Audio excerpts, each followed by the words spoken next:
walk into their Avondale, Goodyear, or Phoenix location. We want to create something where there's excellence, and that sometimes takes a lot of work.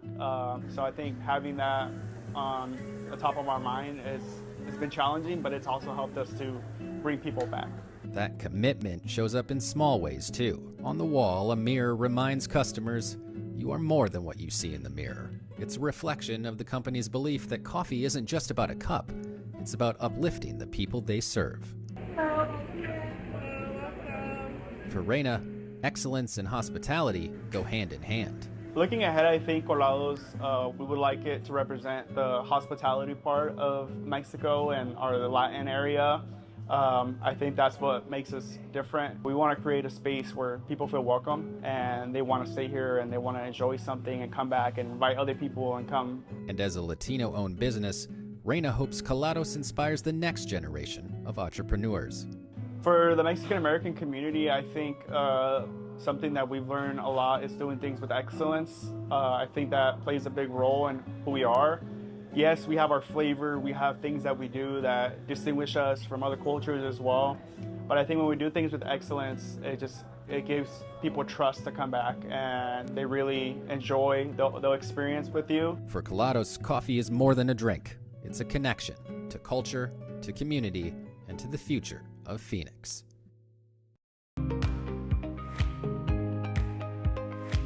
Hello, everybody. I am an occupational therapist. Occupational therapy is a profession not a lot of people know about unless you or a family member or loved one has worked with an OT directly. I've been an OT for over 10 years.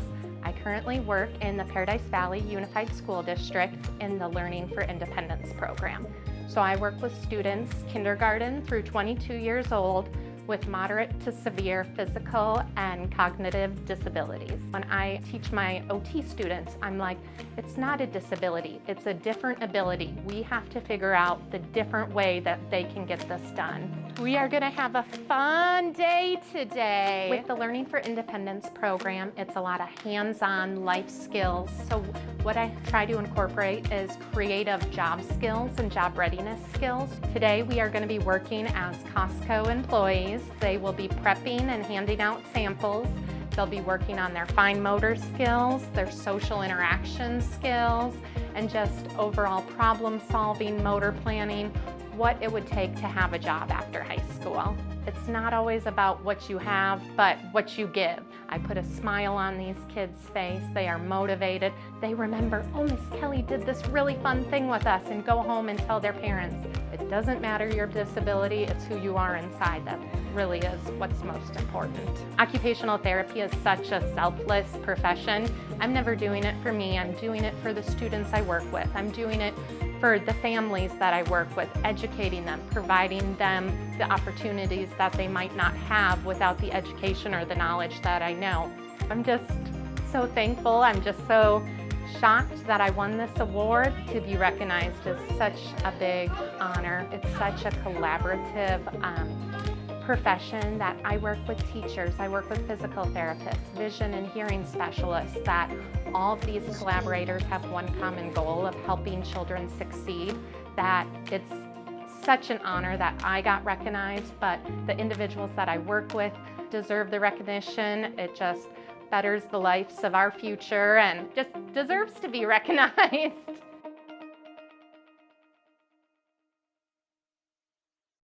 En Colados, cada taza de café comienza con la tradición. La familia Reina construyó su negocio alrededor del estilo de preparación mexicano conocido como colado. El nombre de colado nació por una forma tradicional que usamos en México. Es la forma de cómo se filtra el café. Se usa un filtro de tela y es como muy común, muy tradicional la forma como se prepara o se preparaba más bien en México. Para ellos, las puertas siempre están abiertas. Empezaron con una sola tienda, ahora son 3, pero el crecimiento no siempre ha sido fácil. También es muy importante ver dónde estamos y para dónde vamos, ver el crecimiento, ver cómo estamos trabajando, cómo está el servicio al cliente, los manuales, el sistema. Todo eso creo que ha ayudado para que podamos enfocarnos más en el crecimiento de la empresa. Ahí es donde la ciudad de Phoenix ha marcado la diferencia. Hemos recibido entrenamiento, hemos recibido mucha ayuda de parte de ellos porque buscamos a personas que nos ayudaran con el servicio al cliente, requieran algún tipo de liderazgo y la ciudad de Phoenix apoyó con fondos para que podamos llevarlo a cabo. Los programas de la ciudad han apoyado a la capacitación y el desarrollo de los empleados, ayudando a Colados a fortalecer su equipo, ofreciendo la misma experiencia cálida, ya sea que los clientes entren en Avondale, Goodyear o Phoenix.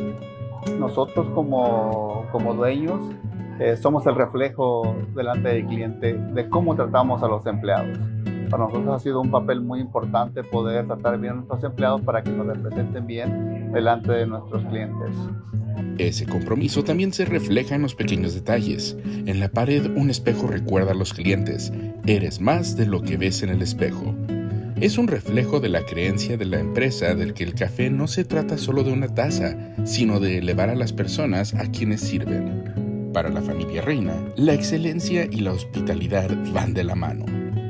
No, yo espero que podamos crecer orgánicamente y también poder seguir contribuyendo a la comunidad, que es lo más importante para nosotros. O sea, poder seguir siendo una fuente de empleos donde podamos ayudar, porque muchos jóvenes trabajan para nosotros, muchos que están yendo a la escuela, a la high school, entonces somos como un puente para ellos, para que ellos puedan continuar sus estudios. Entonces nos orgullece mucho que podamos en cierta manera ayudar a esos jóvenes a lograr sus objetivos a largo plazo. Y como negocio latino, Reina espera que Colados inspire a la próxima generación de emprendedores. Sí se puede lograr el éxito, sí se puede obtener lo que deseamos. Claro, hay que pagar un precio, hay un sacrificio por emprender, pero hoy en día, como lo mencioné, hay muchas oportunidades para crecer, hay muchas oportunidades para emprender. Simplemente hay que tocar las puertas adecuadas. Como lo dije al principio, no es fácil, pero tampoco imposible. Para Colados, el café es más que una bebida, es una conexión con la cultura, con la comunidad y con el futuro de Phoenix. We all want to get to our destination safely, so be aware of everything happening around you whenever walking, riding, or rolling along our streets. Most pedestrian and bike crashes happen when drivers are turning. Scan the street for wheels and feet when turning or entering intersections. I didn't know the Lifetime Achievement Award. Okay, that's taking me back a little bit. Okay. I don't think anyone in the nonprofit world does this for accolades. We do it because of our mission and what we're trying to do for the community. I got involved with the Foundation for Blind Children when my son was born. Max was 3 months when his doctor said something's wrong with his eyes, and the last thing the doctor told us to do was to call the Foundation for Blind Children. We called them and they showed up on our doorstep the next day, and from that moment on we were a part of Foundation for Blind Children. My wife and I got on the board. Once I was on the board, our CEO retired, and I looked at my wife and I said, I think this is what I'm supposed to be doing. And I sold my company and came to work here, and that was 17 years ago. We built this into the largest Braille library in the country. We built this in the largest preschool in the country. We serve blind and visually impaired people of all ages from the day they're born to the day they leave us. Our oldest client right now is 101 years old. We are overcoming major chronic problems. We didn't have enough teachers, so we built a teachers program with ASU. We didn't have a low vision clinic, so we built a low vision clinic. We needed more classroom space, so we built a new school. Whatever the obstacle is, we will overcome it, and that's what we teach our students. Vision loss is not the end of the world. It's just a different world. The Foundation for Blind Children really gives parents that hope and give those students, those children, that hope that they can do anything. And we've proven it over and over again. They do everything. We took 8 blind students to the top of Mount Kilimanjaro, 19,340 feet. We set 4 world records. We had the largest blind group ever. We had the first blinded US vet to reach the top, first person with albinism to reach the top, and my son was the youngest blind climber ever reached the top, and still is. That's my favorite part about my job. I get to tell the story over and over and over again, and it inspires people to do bigger and better things. And I love the Foundation for Blind Children. I love our students, I love our families. I truly believe that doing right for them completes me, makes me who I am. When the mayor's office recognizes you for what we do every day, it's pretty special. I know that over my lifetime I've done some special things. I've seen some kids do some special things. I've led some kids in the top of mountains, across oceans, and I didn't do it for the accolades, but I did it for the kids. But it's always nice when the mayor recognizes you.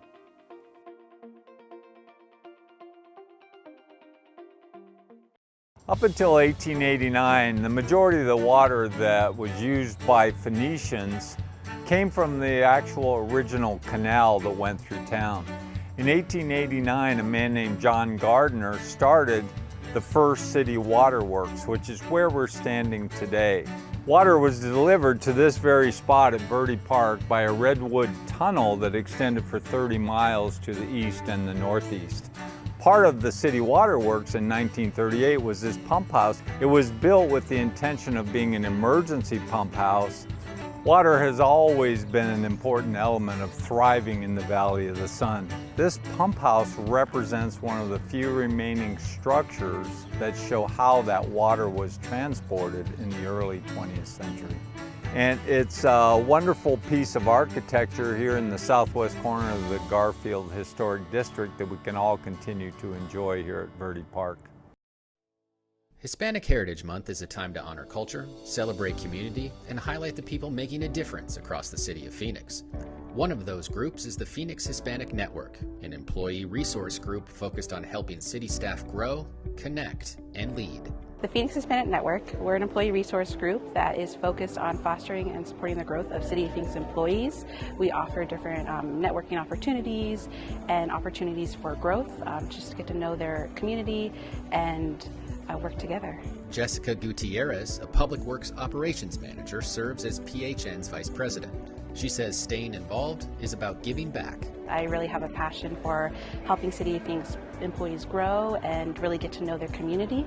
So in this role, I get the opportunity to create events, networking opportunities, and help employees just develop as professionals within the City of Phoenix. The network has a long history, revitalized in 2015 under then City Manager Ed Zerker to expand opportunities for employees. But PHN's impact extends well beyond City Hall. The Phoenix Hispanic Network is really focused on community growth. Without our community, we aren't Phoenix, so really just giving back. That commitment includes scholarships for high school seniors, helping the next generation pursue their education. The Community Engagement Scholarship is one of those scholarships that we do offer to our high school seniors. Phoenix Hispanic Network is really focused on community growth. Without our community, we aren't Phoenix, so really just giving back. For Gutierrez, the goals are simple: grow membership, expand resources, and create a stronger community. We're all about growing our employees, just helping them and providing whatever resources we can. I just really want to encourage employees to feel comfortable to reach out to us if they're interested or just have any curiosity. During Hispanic Heritage Month and all year long, the Phoenix Hispanic Network continues building bridges for employees and the communities they serve.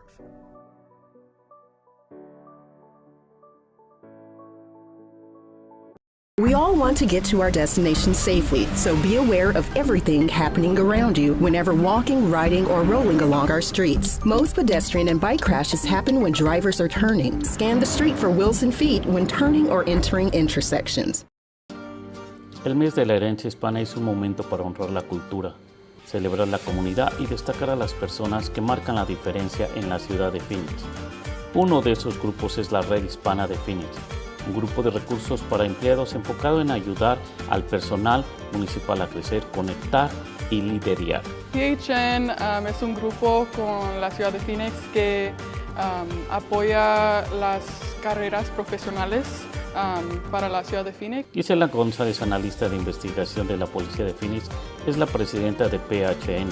Ella afirma que ayudar al grupo también la ha ayudado a crecer profesionalmente. Lo que más me ha gustado siendo miembro de PHN es la oportunidad de ayudar a otros empleados con la ciudad de Phoenix con sus carreras profesionales y me ha dado oportunidades para mí personalmente con mi carrera también. La red tiene una larga trayectoria, revitalizada en 2015 bajo la dirección del entonces administrador municipal.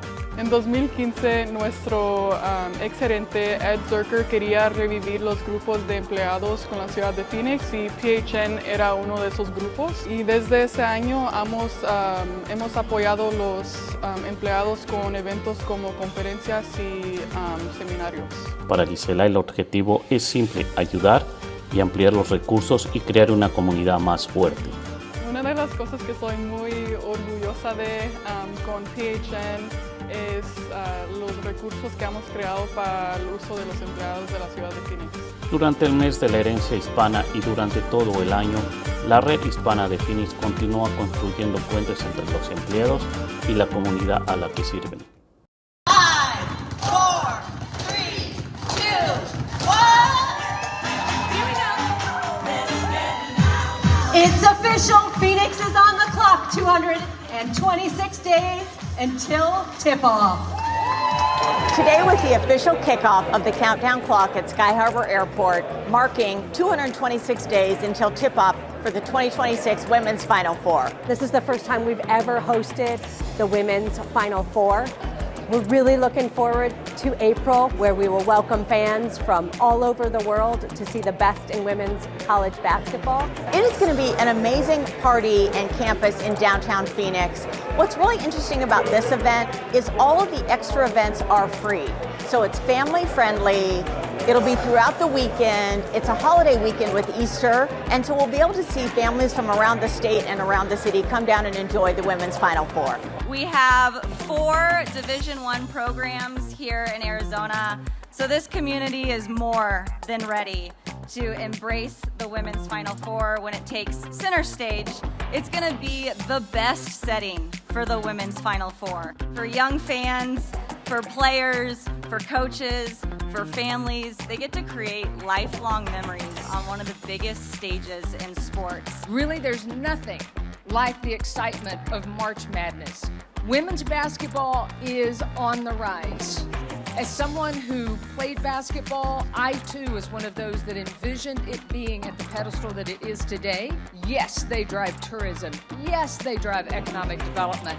But they really give us, our state, our city, an opportunity on the national and global scale to have exposure. The NCAA has been wonderful about partnering with our Parks Department. They did renovations and projects such as East Lake Park, got to see new basketball courts and redesign of their facilities. And I'm just excited to see how it all comes to fruition in 226 days. Phoenix is a basketball town. We are also Championship Valley. We have welcomed the NCAA, Super Bowls, great soccer.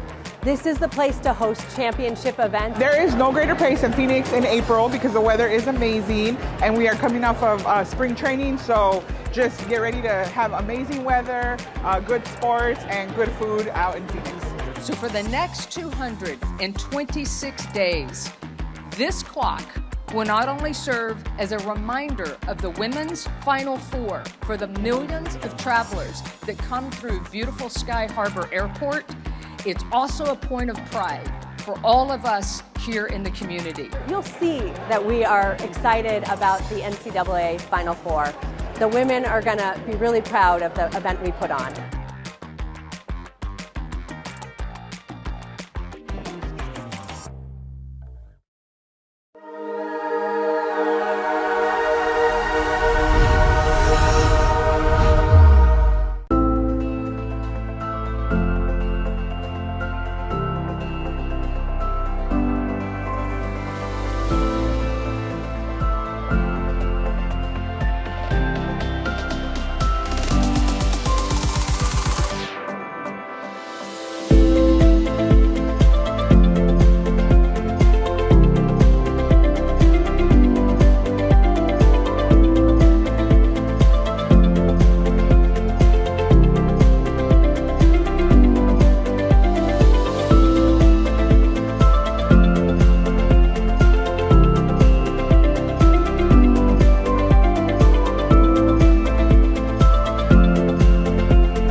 En Phoenix, dos líderes empresariales hispanas están rompiendo barreras, una guiando a emprendedores a través del sistema legal y la otra ayudando a la ciudad y a las empresas a comunicarse con las comunidades latinas de la manera correcta. Ayensa Millán ha construido su carrera en torno a ayudar a otros a alcanzar el sueño americano. Como abogada de inmigración y de lesiones personales en Phoenix, trabaja con emprendedores de todo el mundo que desean invertir y crecer aquí. Tenemos negocios que tienen el interés no solamente de venir a este país, pero específicamente a esta ciudad por las oportunidades que se ofrecen. Millán ve reflejada su propia historia en la de sus clientes. Muchos de ellos llegan con un poco más que determinación y un sueño. Estos inmigrantes vienen con un sueño. No saben cómo van a cumplir ese sueño, no tienen las oportunidades, no tienen los recursos, pero tienen la convicción, tienen esa habilidad de trabajar duro y de seguir adelante porque saben que tienen oportunidades en este país que no van a tener en ningún otro país. Ella afirma que la resiliencia define a las personas a las que ayuda, hombres y mujeres trabajadores que ven los desafíos como escalones hacia adelante. Tienen la convicción, tienen esa habilidad de trabajar duro y de seguir adelante porque saben que tienen oportunidades en este país que no van a tener en ningún otro país. Y por eso siguen, y eso es lo que los hace, esa resiliencia es lo que los hace que tengan éxito y que puedan desarrollar sus futuro. Para Millán, los momentos más gratificantes llegan cuando sus clientes finalmente pueden visualizar su camino hacia el futuro.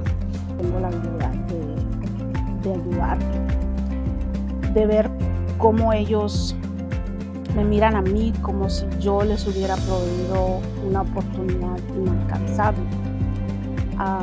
Y miro la gratitud en sus ojos. Dice que sus logros fortalecen a Phoenix trayendo nuevos negocios, empleos e inversiones a la comunidad. Y estas personas, en cambio, lo que hacen es ayudar a otra gente. Se involucran en la comunidad, crecen negocios, pagan impuestos, ellos se encargan de otra gente, tienen empleados y vienen con ese sueño no solamente para ayudar a la comunidad hispana, pero ayudar a toda nuestra comunidad. Esa misma misión, crear oportunidades y crear puentes entre comunidades, es lo que impulsa a María Rabago. Después de 15 años como periodista, dio un giro hacia el emprendimiento y fundó María Rabago Productions, una agencia de marketing enfocada en la cultura y la comunicación.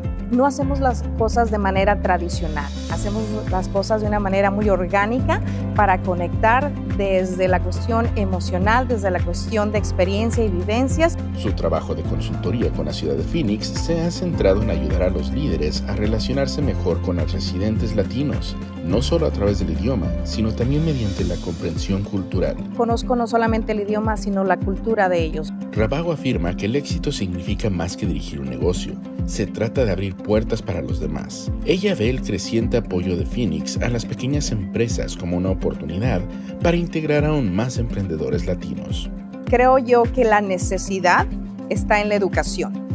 Para que crezca tu negocio, como dueño de negocio tienes que educarte, constantemente evolucionar y educarte. Y la ciudad de Phoenix es un ejemplo perfecto porque ofrece tantos diferentes programas de asistencia, de apoyo a los pequeños negocios como el mío. Para Millán y Rabago, el éxito no es solo personal. Se trata de ayudar a otros a escribir sus propias historias, construir negocios, crear empleos y dar forma al futuro de Phoenix.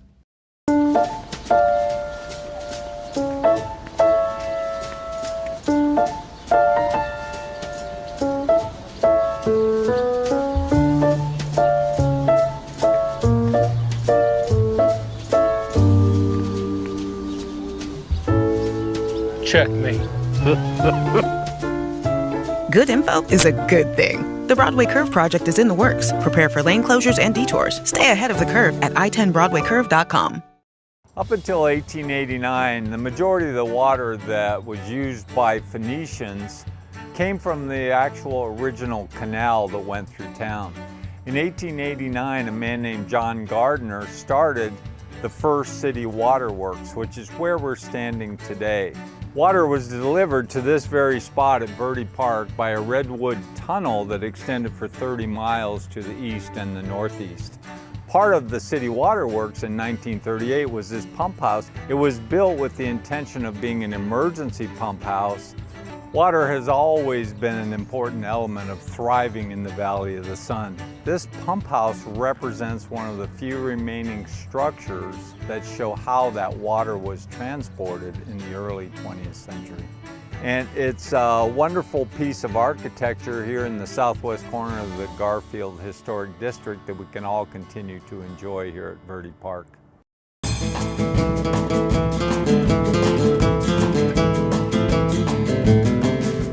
Welcome to the Cesar Chavez Community Center, the City of Phoenix's newest recreation center here in the beautiful Levine Village.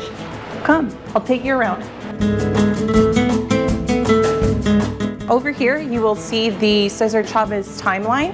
It's a great piece of work. As soon as you walk into the facility, you can see all the impact that Cesar Chavez has had in Arizona, and it's for you guys to see when you guys arrive. This here is our lovely gymnasium. It has basketball capacity, volleyball, pickleball. We have wonderful courts that are meant for youth and adult spaces. And this is also included in your membership when you register at phoenix.gov or at our front desk.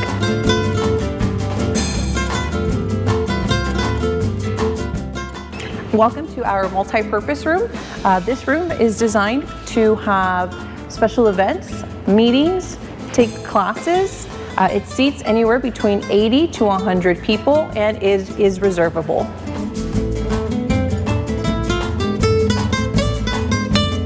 This is our beautiful courtyard, along with lawn games where families can come and enjoy the beautiful Arizona weather.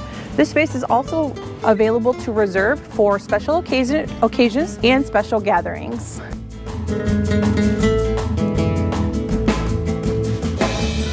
And this is our beautiful teaching style kitchen that we have here at the Cesar Chavez Community Center. It is designed to teach classes here in our community. So if you're interested in cooking 101 or maybe baking, this might be a good class for you to come and take. We have stoves, refrigerators, microwaves, and I know this will be a great place for you to come and enjoy and learn to cook.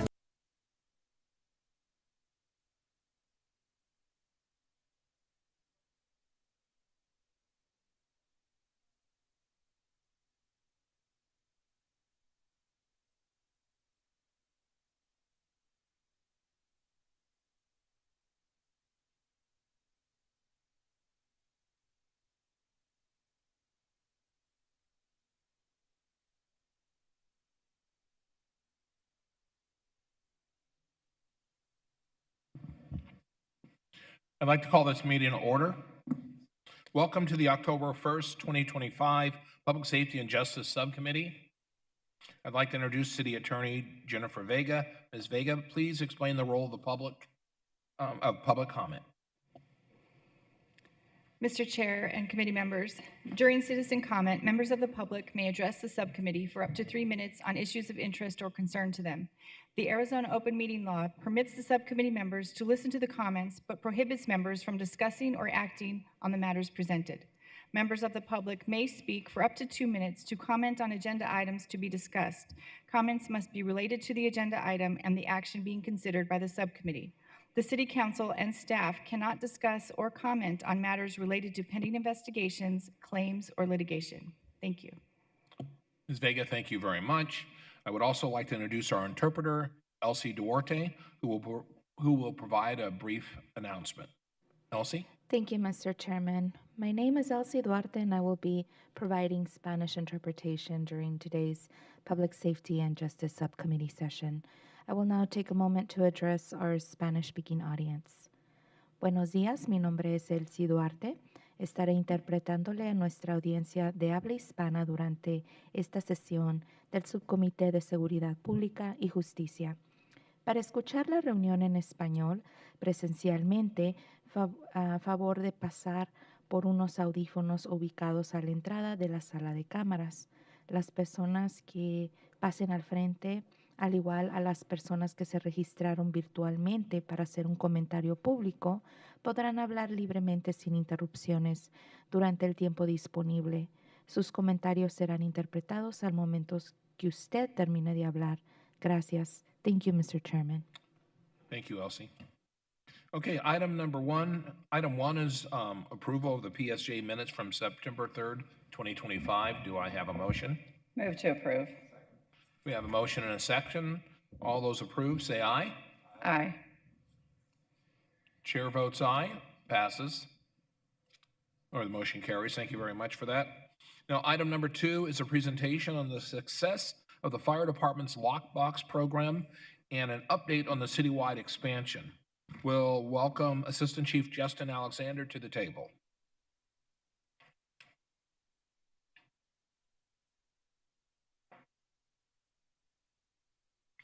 Chief, you're all by yourself. All eyes are on you.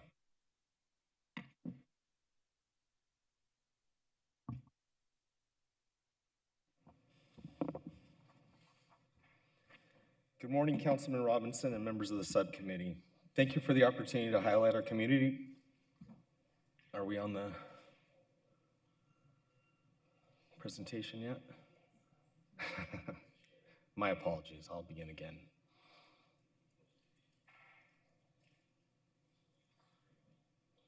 Okay.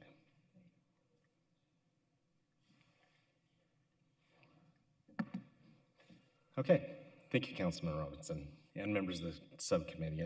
As I previously began, thank you for the opportunity to highlight our Community Risk Reduction Lockbox Program. The purpose of the Lockbox Program is to provide quick access to qualified residents, and by qualified we mean those residents who are residents of Phoenix over the age of 55 or who have mobility issues, while eliminating damage to locks, doors, and windows. To accomplish this, we go out to the homes of qualified residents, collect the key they provide, place the key in a lockbox that is attached outside their residence with the code set by our members, and register the location and code with our dispatch center so our responders have the information when they arrive to make a quick, non-destructive entry. In 2023, the Lockbox program started as a pilot program in Council District 1 under Vice Mayor O'Brien in partnership with the Phoenix Realtors. In January of 2025, it became a permanent program and was moved from fire prevention to the Community Risk Reduction Division. Major changes to the program include the expansion of the program citywide and the ability for residents to register an existing lockbox, garage door code, or smart door knob code if a regular key was not being used.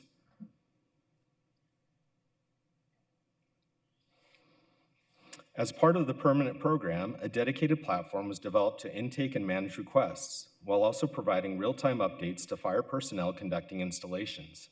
A map-based application enables installers to view all pending requests and complete installations at their convenience when they are in the area for other calls. Currently, installations for new lockbox requests are carried out throughout the week by Community Assistance Program members, light-duty truck crews, and cadets. Meanwhile, Community Assistance Program dispatchers process registration-only requests as they are received. Personnel from fire operations and other city departments, such as neighborhood services, have access to a QR code that helps residents complete the program request form. This resource is especially useful when staff encounter individuals during calls who may benefit from the Lockbox program. Premise alerts entered into the computer-aided dispatch system allow us to track the number of calls to addresses enrolled in the Lockbox program and verify whether the Lockbox was utilized. This slide highlights the total number of installations since the pilot program launched in 2023. As of 2 weeks ago, there were 586 completed records in the database. Since we began promoting this as a permanent program earlier this year, we've averaged 168 requests per month. Installation rates have also increased, averaging 40 installs per month throughout the year. Notably, in the past couple of weeks, we've nearly quadrupled the number of installs, bringing them in line with the number of requests. The slight difference between the council district numbers on the left in this slide and the program tracking data on the right is due to 4 existing lockbox registrations located outside the Phoenix city limits, but still within the Phoenix Fire Department's response area. This slide demonstrates our program goals. The current program goals are to complete 500 installations for 2025 by the end of the year, continue to partner with Phoenix Realtors to provide lockboxes while seeking other sources as needed, and then continually evaluate and adjust assigned staffing to support the level of installation requests we currently have and to meet future needs. Thank you for your continued support of this valuable program dedicated to improving the speed and efficiency of our responses to calls for service while minimizing damage to our residents' property. And I'd be happy to take any questions. Chief, thank you very much. Do any of either of my colleagues have any questions? Comments? I have a few whenever you're ready. Councilwoman Guardado, I'm sorry, what was your question? I said I have some questions. Other people can go first. I could go last. Okay, Vice Mayor. Thank you, Chair. I just wanted to thank Chief Duran and the department for their partnership and commitment to this program.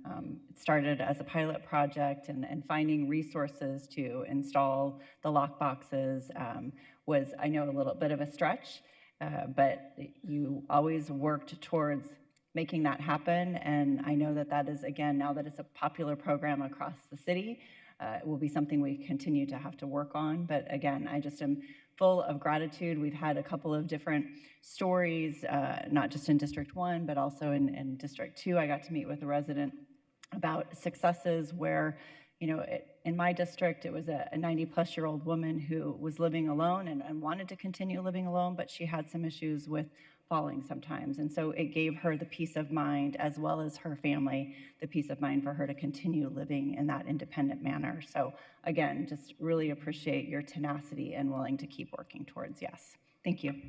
Thank you. Councilwoman Guardado. Thank you so much.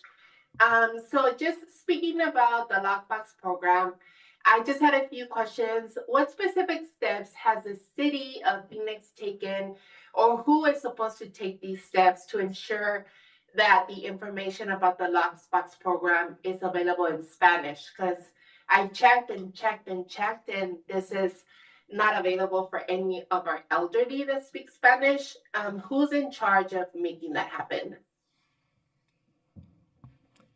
Chief Duran is on his way to the chair, so I'm sure he'll answer that question for you.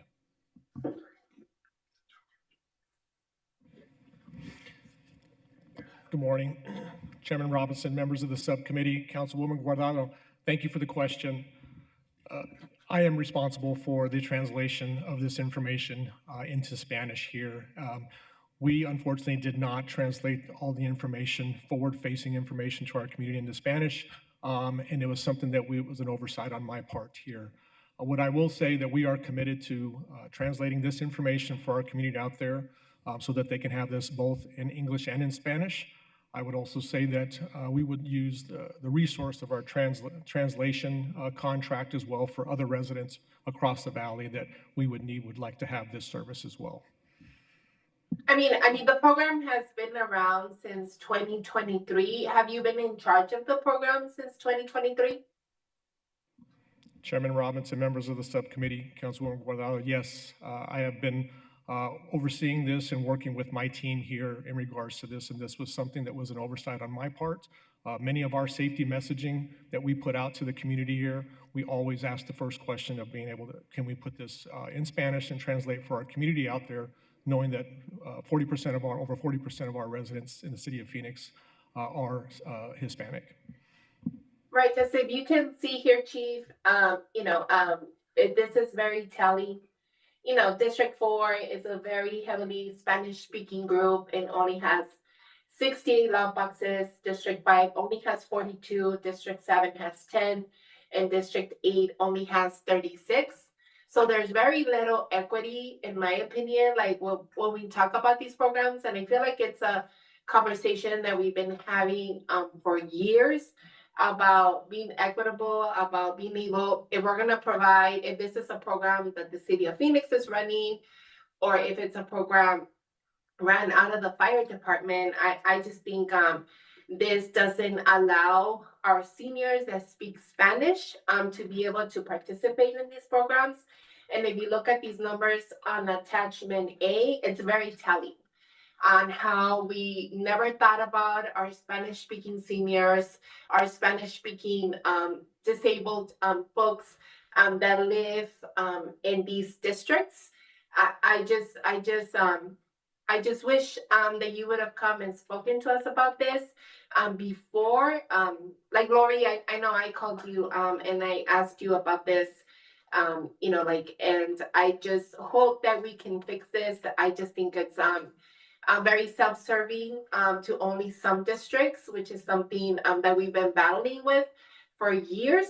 And I just think that in the future we can, and I'm going to continue to bring this up. Like Chief, I don't like having these conversations on the dais, but I was very upset to learn that none of this was in Spanish and that none of this is available to our seniors and our disabled folks that only speak Spanish, which also we should always be thriving to try to talk to everyone throughout the whole city. But other than that, I think the program's great, but seeing these hiccups and seeing that equity issues and seeing how our Spanish speaking audience is not being represented here is also a huge problem for myself. But hoping we can talk offline, Chief, and figure out how do we fix this and how do we get out to the Latino districts that are heavily Latino, in districts 4, 5, 7, and 8. Thank you. Councilwoman, thank you for your comments, and I have one quick comment. But Councilwoman, your points are well taken. The chief, or can you explain, or one of the chiefs, could you explain when this program went citywide? Chair Robinson, members of the subcommittee, it went citywide earlier this year. I can't give you a specific date. The way it rolled out is as soon as we decided to make it a permanent program and move it to my department, and we started involving other council districts, there was no way to kind of roll it out in phases, so it just went live citywide, and that would have been, the date we put on is January of this year. Okay, thank you very much. And I think Lori Bates had a question or a comment. I just have a comment, Mr. Chair, and members of the subcommittee, Councilwoman Guardado. I just wanted to clarify a couple of things. This program did start in sort of a unique way. So we had the vice mayor, who I believe learned about Scottsdale's program and wanted to bring a similar program to the city of Phoenix. Her office worked with the fire department to identify how this could happen.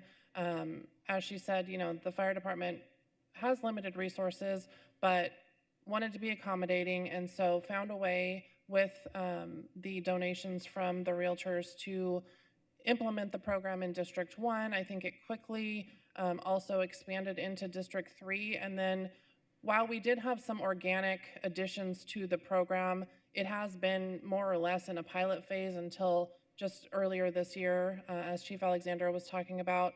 And because it didn't roll out in a traditional way, it did fall through the cracks that the translation and things that we would normally do as part of a citywide program did not occur. And so when that came to Chief Duran's attention and my attention just a few days ago, we discussed, getting those materials translated immediately. That's actually already underway, and we will have those materials available shortly. But we just think that the reason that this occurred the way that it did was because of the non-traditional rollout of the program. However, we do commit to providing information in languages that are understandable to our residents, and so we want to make sure that we get those materials out as quickly as possible. Chairman, can I say something? Certainly. Thank you. Well, thank you for that explanation, Lori. Now it all makes sense to me. Thank you for that, and thank you for catching it and working on this, and getting this in Spanish, and hoping to work with you and working with the chief on how do we get this out to our Spanish-speaking residents and the other districts. Thank you. All right, thank you very much. Any other questions or comments by my colleagues? None? Thank you very much.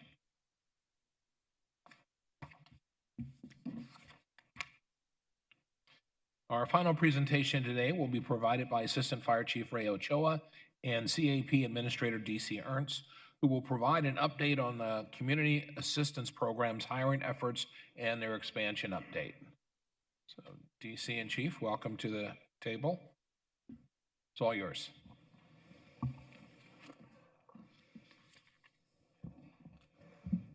Thank you, Chairman Robinson, subcommittee members.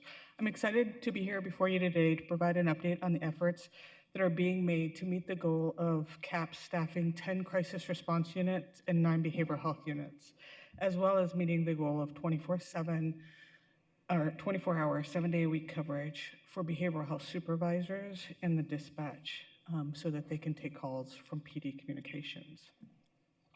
Today, I'll be discussing our recruitment, current staffing, the transfer of calls, as well as updates on the calls for service for our behavioral health and crisis response units. To date, in 2025, the Community Assistance Program has successfully completed 6 onboarding classes. The onboarding process includes 120 hours of classroom-based training, followed by 160 hours of in-the-field training. Currently, we anticipate completing 2 additional onboarding classes before the end of the calendar year. As a result of our recruitment and hiring efforts, we're excited to report that we have reached 93% of our staffing goals.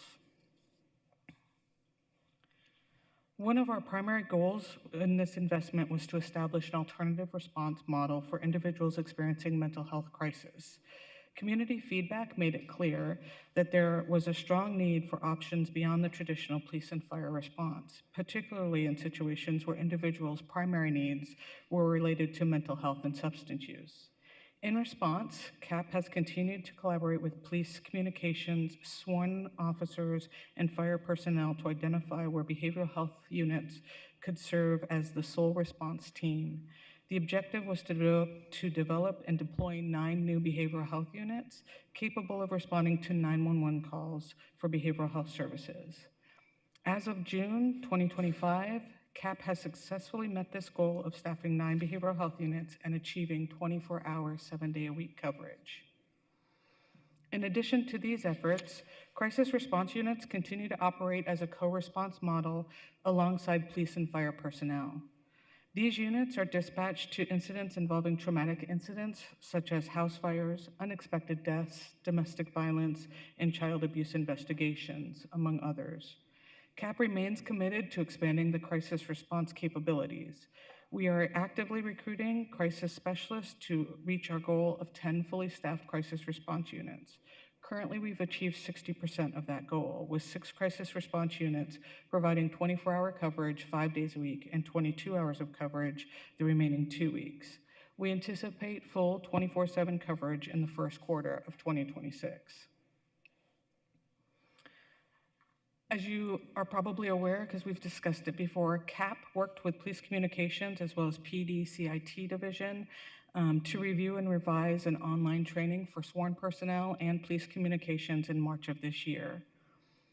We continue to work with our CIT department to work with them on training officers on how to respond when they come into contact with someone who is having a mental health crisis. And we are continuing to work with our police communication division to identify how we can assist in identifying calls when they come through 911. At this time, we have 2 supervisors who are embedded in police communications 41 hours a week. This slide represents the number of calls transferred from police communications to our behavioral health dispatchers. Comparing the first 8 months of 2024 to 2025, there has been a 98% increase. In the 417 calls transferred in August of 2025 represents the highest number recorded since the call transfer procedures were established. This milestone highlights the continued growth and utilization of the system, as well as the increased demand for coordinated behavioral health services. This slide represents the total calls for service that our behavioral health units have responded to. Again, in comparing the 8 months, there has been an increase of 94% in our call volume for behavioral health services. This total call volume not only represents the calls that are transferred from PD, but also calls where we co-respond with police or fire, as well as calls that are identified by our teams as they are out in the community. Again, August 2025 marked the highest volume of calls for service since the implementation of the behavioral health units. This slide represents the timeline for when we were able to put the behavioral health units into service. The first one went into service in late 2022 with a limited response area. And as you can see, in July of 2023, we added additional units. In August 2024, in February 2025, and then in June 2025, we reached our 9 units. This slide highlights that the Community Assistance Program is successfully responding to 73% of calls for service as a single response unit, meaning that PD and fire did not come on those calls. This rate has remained consistent throughout 2025 of 73%. For our crisis response teams, in comparing the first 8 months of 2024 to the first 8 months of 2025, we continue to see an increase in the calls for service for crisis response teams. That was a 5% increase.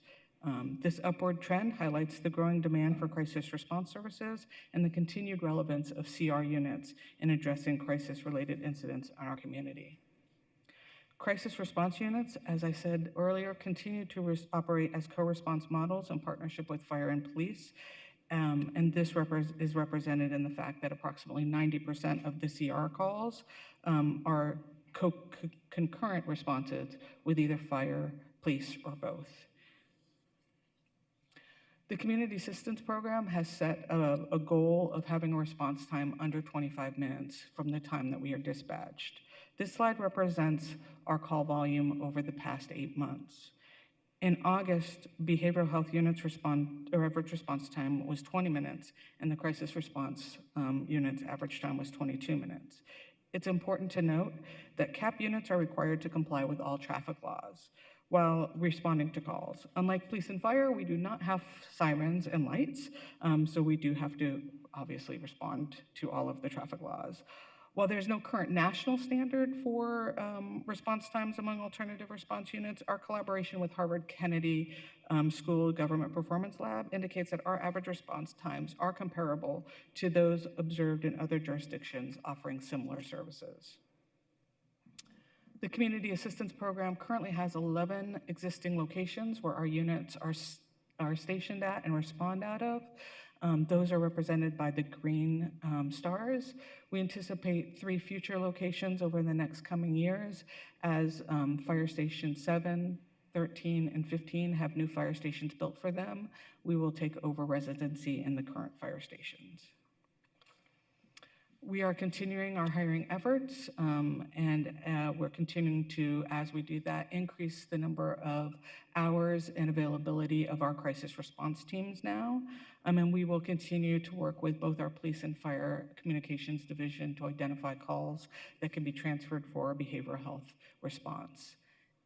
And I am available for any questions. Thank you very much. Let me go to my colleagues first. Do you have any questions, Vice Mayor? Councilwoman Guardado, do you have any questions? No questions, but thank you everyone for all of your hard work. Thank you, Chair. Thank you. I have one real quick question. When we look at the slides dealing with the response breakdown, you had 2 of them, which was great information. I'm just more curious than anything else. When the behavioral health unit responds with the police department, I should say, what usually happens to the person in crisis? I mean, just anecdotally, and I'm not looking for numbers or anything like that. Thank you, Chair Robinson, members of the subcommittee. Typically, if the officer can transfer the care to a behavioral health unit, then we will take over the care of that individual and the officer will leave the scene. And then it just depends on what the needs of that individual are. Our goal is to stabilize that person in the community. So what we assess is, are they already in services somewhere and just have been disconnected for some reason? Transportation to services tends to be a major component to people being able to get to their case managers and their clinics. If they haven't been connected, our goal is to actually connect them into services, make sure that they have the support system in place. Now, there are times when someone is actually a danger to themselves, they have thoughts of harm to self, and they can't make the decision to go and get services. And in those instances, we will work to do a petition to have them evaluated to ensure their safety. Thank you very much for that. It was an exceptional presentation. Thank you very much for that. But I think it's important for folks to know that, you know, the police and fire and the VHU unit working collaboratively, the main focus is for the person in crisis. And so I think that's critical for folks to understand. If there aren't any other questions or any more comments on your part, thank you very much for an exceptional presentation. Really happy with your success. So items 4 and 5 are informational only. Do either of my colleagues have questions? Vice Mayor O'Brien? Thank you so much, Chair. I just have a quick request for our future Phoenix Police Department reports related to recruitment, hiring, and attrition. Past, I have asked for us to have year-over-year attrition rates as far back as 2020. It has not been included in the report. I went online last night to look at the report from 1 year ago. Those reports are not available online. I don't know if that's an oversight in the transition to our new website, but even in trying to attempt it as just a regular public person, it was not available, but I would like it included in the report from 2020 going forward so that we can see how we're doing as attrition. It's great to see where we're projected to go, but we cannot tell from this report if we are making positive impacts on retaining the people that we have. Thank you, Chair. And I had one little comment also about the police recruiting presentation that's on that we've been presented with. It looks like we're getting about 450 applications per month on average. So that's exceptional, truly a significant increase over what it had been. The question I would have, and it will probably come up in the next meeting or so that I would have with the chief, is how many of those 450, how many are we actually able to get through in a timely manner? And I think it's something I raised last month with the recruiting team, and I'm just more curious than anything else, because I think what a lot of things are pointing to, the folks are coming in the door. Are we able to get to them fast enough? And if we're not able to get to them fast enough, I know some of them are dropping off and going to other agencies. I'd like for us to be able to try to capture that and have a deeper explanation or explore what more we can do. And it may be as simple as requiring or requesting more detectives for background and stuff like that so that we can process those folks in a more timely manner. So. And Mr. Chair, if I may, to your question and the Vice Mayor's question, we are planning to include the 2020 to present attrition data in the next presentation. If you would prefer us to just include it in the next report, we can do that as well. We were just thinking it would be better to present the data first before we start regularly including it in the reports, but we can absolutely do that and are planning on doing that. And we will also be prepared to have the process timelines for the applicants in the next presentation as well. That's a little trickier and we're still working through that, but we think that by the time we are at the next presentation, which is scheduled for December, that we'll be able to outline all of those timelines for the subcommittee. Thank you very much. I'd like to see the information just to be in the report. I realize December you'll be able to talk about it some more, but I'd love to have it in November. We can do that, absolutely. What month? We are in October, sorry.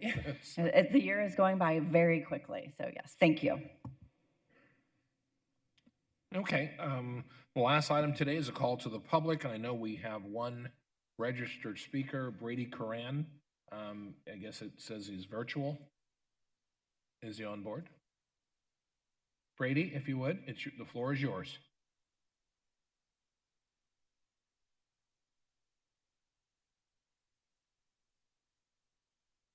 Brady, can you hear us?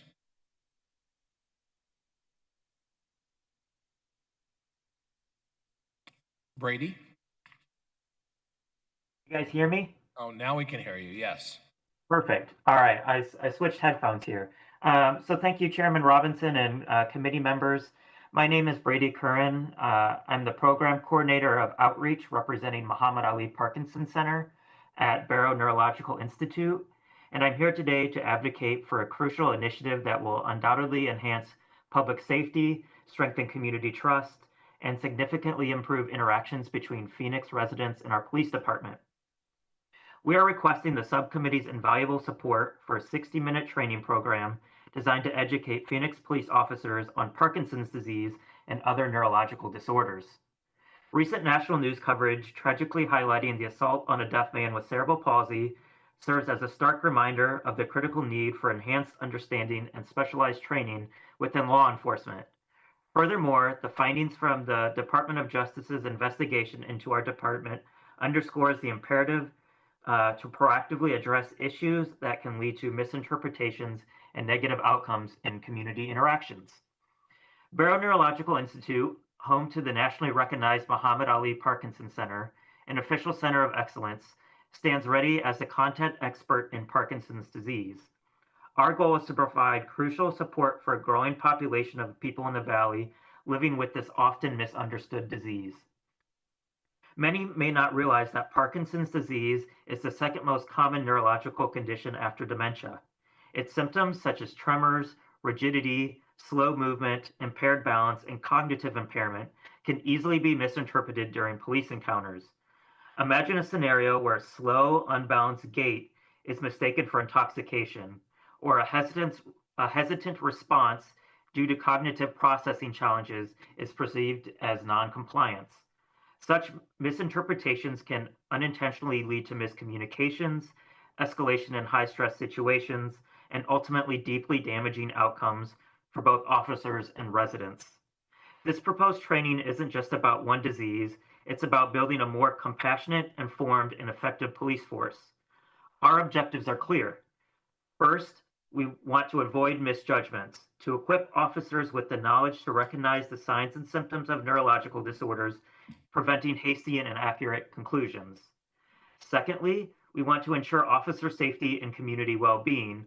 By understanding these conditions, officers can adapt their approach, de-escalate situations more effectively, and ensure the safety of both themselves and vulnerable community members. Third, we'd like to build trust and strengthen the community relations. By demonstrating empathy and a deeper understanding for residents living with neurological conditions, that fosters positive relationships and builds a bridge of trust crucial for a thriving city. And last, we'd like to reduce unnecessary costs and resources. By avoiding misjudgments and escalations, we can reduce the need for repeat calls, unnecessary arrests, and potential legal challenges, saving valuable public resources. Okay, Our ask of Brady, the committee Brady, is that, yes? Your 3 minutes are up. Your point is well taken. I saw the police folks in the room taking information, so I'm sure there'll be some type of follow-up with you. So thank you. Okay, yeah, thank you. My email address is my first name dot last name at commonspirit.org if anybody would like to get in touch. We have it. Thank you very much for your time. Okay, thank you. And I've been advised we have one more speaker. Yes, Chairman. Diane Barker is here to speak.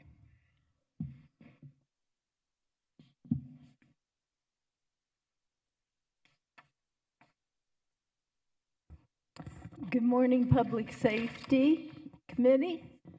I'm Diane Barker, and I've been a resident for half of my life, as I tell, here in the Valley, mainly in Phoenix. And, I just say, hey, I'm not going to tell you how many decades, because then you would know.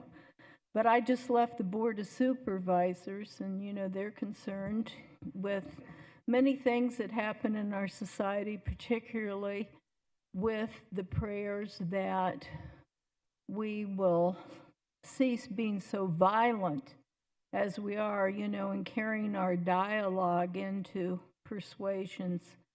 What I'd like to bring up to you, and I've read some of your commentary too, Kevin Robinson, in regards to this overtime, and I'm in support of our police department generally, but there are things that go out of whack. So why would we have, which is reported, a third of the police department doing OT and working such long hours, as you say, that can't be as ready as they can for some of the conflicts that they have to face? And lastly, what I'd like to say, I've had an opportunity living downtown to see the way the traffic flows and also the way that we're changing and in the future, and some of the things that I'd like to have the police department really look at. One thing is that they've listed things that aren't considered alarm as noise, and believe me, I come from the rock and roll age, you know, I've listened to enough Led Zeppelin and Rolling Stones and so forth, and like rock and roll and loud music, but you know what? We have a lot of people that are racing cars and huge loud noise, and it's very disruptive around the Roosevelt and Central area where we have a lot, you know, we've got First Friday, we have a lot of people, pedestrians, all around there. I see police going in closed vehicles. And I think we're living in a time that we have gone so much being enclosed in a capsule of a police car or even our cars. We're not looking around, we're not listening to what happened, and particularly we're not looking up at roofs where there's snipers. We need to be more aware, and I'd like to have we've got DOT now that can go 20 miles an hour on a sidewalk. Well, we have people walking on there. And Phoenix leads, and Tucson, in pedestrian deaths. If we don't watch out where we're going, we could end up there. Thank you very much. Okay, are there any requests from my colleagues for future agenda items? There being none, thank you very much. This meeting is adjourned. The time is 10:39 a.m.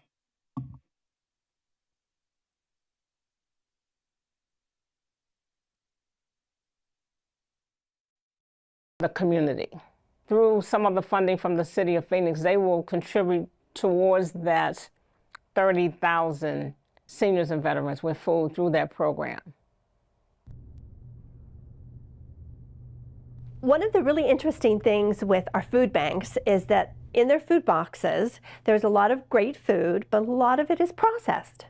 And so one of the items that we're lacking is that they wanted to offer more healthy, fresh produce in those boxes and bags that were provided to people. So we created the Farms to Food Banks program, where the food banks purchased food from our local farmers and included it in those food boxes that were delivered to the community. So it created that income stream for our farmers, but it also created that avenue to access healthy produce. So that, again, getting that healthy food into people's hands was really important.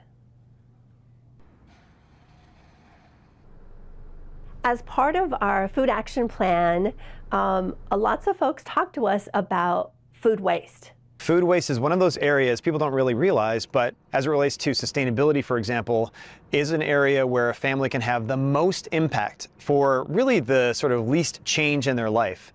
They can save a lot of money and they end up almost by default eating more healthfully. So we came up with, in partnership with Arizona State University and the College of Health Sciences, Food Waste Watchers. We helped over 60 different households deploy a sort of system within their home where they learn through an educational intervention that we designed about food waste and how to reduce it in the home. And there are lots of easy strategies to do that. And then we help them track it over time. And in doing so, families learned about first the amount of food waste they were producing. Then they learned how to reduce it. And then they were able to recognize all the very excellent benefits that come from that. People that were in the program really were very good at not wasting food. So that was really exciting for us. So that was the first study. We published that a number of years ago, and we had a second opportunity to do a couple of follow-up studies with the City of Phoenix. In those studies, we focused on an educational intervention as we did with the first study, but we added some technology to the whole thing. Households were able to very easily reduce their food waste over time. We diverted across both studies thousands of pounds of food from the landfill. Just with a simple educational intervention plus a little bit of technology. One lesson out of all this is that some education plus something that makes a behavior change more convenient is the key. And the partnership with the city has been absolutely amazing. And this is, I think, a key place for change to happen. And they just have some really committed champions at the city to work on food waste and a whole host of other sustainability related goals. The other place where we've got a lot of food waste happening is in our restaurants.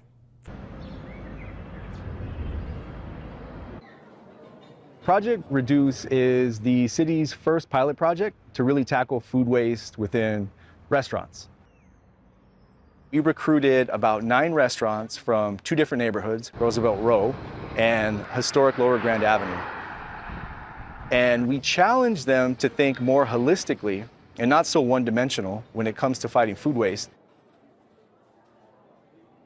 We took a really holistic approach to helping restaurants alleviate food waste. We helped them with their composting. We helped them get connected to food donation resources.